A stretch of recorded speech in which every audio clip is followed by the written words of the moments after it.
ఇంట్లో అన్నీ ఉండేవి, నీళ్లు, భోజనం, అమ్మ ప్రేమ. కాని అజయ్కి అవి విలువగా అనిపించేవి కాదు. నీళ్లు వృధా చెయ్యొద్దురా అని అమ్మ మాటలు విన్నా అతను పట్టించుకోలేదు. ఇంట్లో ఉన్నదే అసలు ధనం నాన్న చెప్పినా అజయ్ నవ్వేసి వెళ్ళిపోయాడు. ఒకరోజు ఫ్రెండ్స్తో అడ్వెంచర్కి బయలుదేరాడు ఇంటిని వదిలి. ఎడారి మధ్యలో సెల్ఫీలు, నవ్వులు, సరదా అన్నీ కలిసిపోయాయి.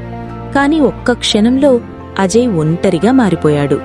దారి తప్పిపోయాడు. తన దగ్గర ఉన్న నీళ్ల బాటిల్ చివరి చుక్క కూడా అయిపోయింది. ఎండలో నడుస్తూ అతని గొంతు ఎండిపోయింది. కాళ్లు కూడా వణికాయి. బలహీనంగా ఇసుక మీద జారిపడిపోయాడు.